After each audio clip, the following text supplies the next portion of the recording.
O my God, thank you guys. আপনারা যদি পিরোজপুরের মধ্যে যদি কোনো সুন্দরী মেয়ে থাকেন অবশ্যই কিন্তু জানাবেন। ও ও ও, ও, আমার জন্য একটা প্লিজ। বরিশাল খেতারঘাট এবং প্রচলিত একটা কথা, ঠিক আছে, অনেক আগে থেকে শুনেছি এটা, কিন্তু আজকেও আমি বরিশাল যাচ্ছি। তো আমার পাশে দেখতে পাচ্ছেন হিউজ পরিমাণ মানুষ যারা কিনা খেতা নিয়ে আছে।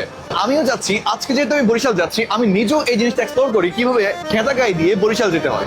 তো আমি আজকে যাচ্ছি যে এখান থেকেই যে কোনো একজনের কাছ থেকে খেতা নিব এবং সেই খেতার গায়ে দিয়ে আজকে বরিশাল যাব। চলুন আমাদের সাথে খুঁজুন কে আমাদেরকে খেতা দিয়ে হেল্প করে। এতেও তো মানুষের মাছ থেকে কি একটাও খেতা আমাদেরকে কি কেউ দিবে না?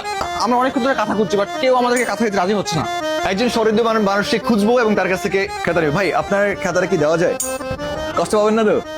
ওকে ভাইয়ার এই জায়গায় আমি আজকে শুভ এবং খেতা গায়ে দিয়ে বরিশাল যাবো। Thank you. ভাইয়া, আপনি যে কথা দিতে রাজি হয়েছেন, আপনার নাম কি? মোহাম্মদ আরিয়ান, আপনার বাসা? বরিশালে। না, ভাই অবশ্যই একজন কাইন্ড হার্টিং পারসন, এই কারণে হচ্ছে তিনি আমাকে খেতা দিতে রাজি হয়েছে। একটা কথা আছে যে বরিশালের খেতার ঘাট, এটা কি সত্য?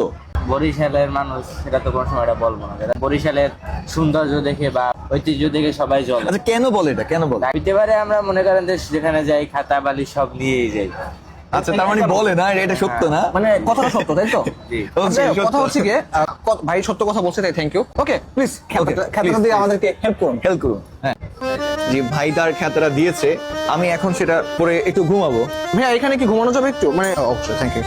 বরিশাল আগে ছিল খেতার ঘাটটি, এখন কমফোর্টার ঘাটটি। আমার কাছে ভালো লাগতেছে, আসলে ভালো লাগতেছে। আপনি ঘুমাবেন? হ্যাঁ, আমি ঘুমাই। হ্যাঁ হ্যাঁ, প্লিজ প্লিজ ঘুমান ঘুমান। Thank you so much. মুরাদান মরে দিতে হবে? হ্যাঁ, মুড়ে দিতে হবে। ওকে, বরিশাল খেতার ঘাটটি না, এখন এখন কমফোর্টার ঘাটটি। আচ্ছা, এটা কমফোর্টার মধ্যে রেখে দেখি কেমন দেখা যায়। ভিতরে সব অন্ধকার ভাই, ঠিক তোমার ভবিষ্যতের মতো অন্ধকার। গাইজ, আপনাদের পরিচিত যদি কোনো সুন্দরী মেয়ে থাকে, আমি খেতার ভিতর থেকে বলতেছি, প্লিজ মাহিমের জন্য একটা সুন্দর একটা মেয়ে দেখেন, আমি তাকে ফিরোজপুরে বিয়ে দিতে চাই। ও my God, thank you guys. আপনারা যদি পিরোজপুরের মধ্যে যদি কোনো সুন্দরী মেয়ে থাকেন অবশ্যই কিন্তু জানাবেন। ও ও ও, ও, আমার জন্য একটা প্লিজ। খেতাপুরা কাঁথার মধ্যে থেকে আপনি কি কি বলতে চান, বলে ফেলেন। কাঁথা মোড়া দিয়ে বলতে চাই একটাই, এই মুহূর্তে যদি আমার পাশে একটা বউ থাকতো খুব ভালো লাগতো। লঞ্চ অনেক সুন্দর একটা জিনিস, এই লঞ্চের মধ্যে যদি আপনি একা আসেন কখনোই বুঝতে পারবেন না লঞ্চের আসল সৌন্দর্যটা। আমি আপনাকে সৌন্দর্য বোঝার জন্য, যে লঞ্চে যদি আপনি যান অবশ্যই সাথে বউ নিয়ে যাবেন।